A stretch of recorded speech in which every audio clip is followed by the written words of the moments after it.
জীবনটা এটা হচ্ছে লালসাময় একটা জীবন, লোভ, মরিচিকা, মায়াজাল। এই মায়াজালে আমরা আটকে আছি, ফলে মৃত্যুর কথা আমরা ভুলে গিয়েছি। পাগলের মতো ছুটছি, আরো টাকা লাগবে, আরো খ্যাতি লাগবে, আরো যশ লাগবে, আরো দাপট লাগবে। আমার এত টাকা দিয়ে কি হবে? এত সম্পদ দিয়ে কি হবে? এত ব্যস্ততা দিয়ে কি হবে তোমার? স্টপ, থামুন, অনেক হয়েছে। আম্মা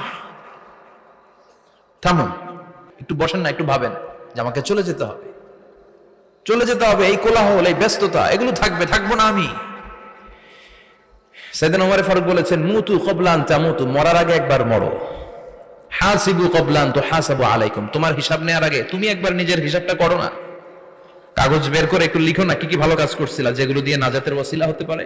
1 2 3, আর কি কি আকাম কুকাম করছো দেখো না, লিখে দেখো তোমার অবস্থাটা কি।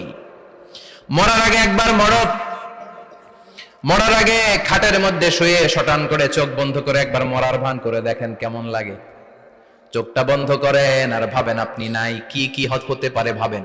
আপনার ছেলে মেয়েরা কান্না জুড়ে দিবে, আপনার প্রাণের স্ত্রী বিলাপ শুরু করে দিবে, বন্ধু বান্ধবের চিৎকার আর মাতম, স্থানীয় এলাকার মসজিদে ঘোষণা, অমুক এলাকার নিবাসী অমুক ভাই, অমুকের ছেলে অমুক দুনিয়ায় নাই। সব আত্মীয়রা চলে আসবে, ফেসবুকে স্ট্যাটাস দেয়া হবে, সবাই সবাইকে জানাবে বিকাল 4টায় অমুক হাই স্কুল ময়দানে আপনার জানাজা।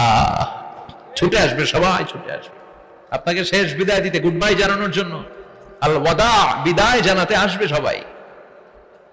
4 তাকবীর দিয়ে আপনার জানাজা হবে, অশ্রুসিক্ত জানাজায় আপনার বিদায় হবে। কাঠের খাটিয়ার মধ্যে করে কাঁধে তুলে আপনার কবরে নেওয়া হবে, আগে থেকে খুঁড়ে রাখা কবরটার মধ্যে আপনার বিছিয়ে দেয়া হবে, বাঁশের কচি দিয়ে তার উপরে মাটির চাপা দিয়ে সব চলে যাবে।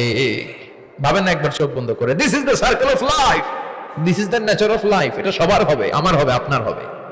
এত মায়া, এত ভালোবাসা কই যাবে? কেউ থাকবে না, সবাই আপনার অন্ধকার কবরে রেখে দিয়ে চলে আসবে।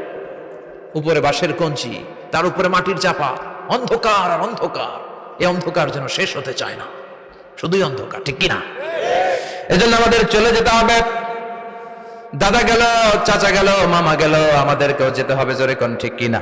বিষ্ণুই বলতেন, নাহাইতুকুমান জিয়ারাতিল কুবুর, আমি তোমাদেরকে কবর জিয়ারত করতে আগে নিষেধ করতাম, কিন্তু এখন নিষেধাজ্ঞা প্রত্যাহার করে নিলাম। এখন সব সময় তোমরা কবরের সামনে যাবা আর জিয়ারত করবা। কবরস্থানে জানতো বড়ুয়া কৃষ্ণপুরের এই গ্রামের কবরস্থান আছে কোন দিকে? পূর্ব দিকে আছে, গোখরার জলের ওদিকে। যান আপনারা, একটু যাবেন, একটু গেলে আখিরাতের কথাটা স্মরণ হবে। ওখানে ছোট শিশুরা শুয়ে আছে, কিশোর যুবকরা আছে, আপনার মতো তাগড়া যুবক মুরব্বীরা আছে। এরা এই এলাকায় থাকতো, এরা আকাশ থেকে নেমে আসে না, এই এলাকার সন্তান, আজ নাই। একটা সার্টেন পিরিয়ড শেষে আপনিও থাকবেন না। This is the nature of life, this is the circle of life. ছোট্ট শিশু হয়ে এসেছিলেন, শৈশব, কৈশোর, যৌবন, প্রৌঢ়ত্ব। আগে ছিলেন সিঙ্গেল, বিয়ে করে হয়ে গেলেন ডবল। এরপরে আল্লাহ আপনাকে একটা মেয়ে দিল, এরপরে মেয়েকে বিয়ে দিয়ে শ্বশুর হলেন, এরপরে ওই মেয়ের ঘরে সন্তান হতে নানা হলেন। আর কতদিন? অনেক দিন হলো তো, অনেক লম্বা সময় পেয়েছেন আপনি। Think about that. এবার যাওয়ার কথা ভাবেন, আখিরাতের সামানের কথা ভাবেন, ফিরে যেতে হবে। কি শক্তিশালী যুবক, বার্ধক্য চলে আসলে লাঠি ছাড়া চলতে পারে না। কুচকুচে কালো দাড়ি সাদা হয়ে যায়, দাড়ির শুভ্রতা, বয়সের ভার, রং ধরা যৌবন জং ধরে শেষ, ঠিক কিনা? This is the circle of life. যুবক ভাইরা, এটাই জীবন, চলে যেতে হবে, কেউ থাকতে পারবে না, ঠিক কিনা? এটা রিমাইন্ডার আল্লাহ এই সূরার ভিতরে দিয়েছেন যে তোমাদেরকে ফিরে যেতে হবে। এই লোভ লালসা ছেড়ে দাও। রব্বুল আলামিন বলেন, আলহাকুমুত তাকাসুরু হাত্তা যুরতুমুল মাকাবির। ও গোলাম, দুনিয়ার সম্পদ, লোভ লালসা তোদেরকে পাগল বানিয়ে দিয়েছে।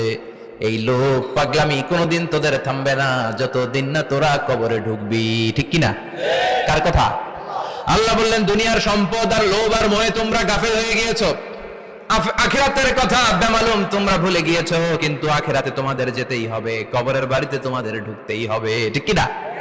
যেতেই হবে, আমরা ভুলে যাই।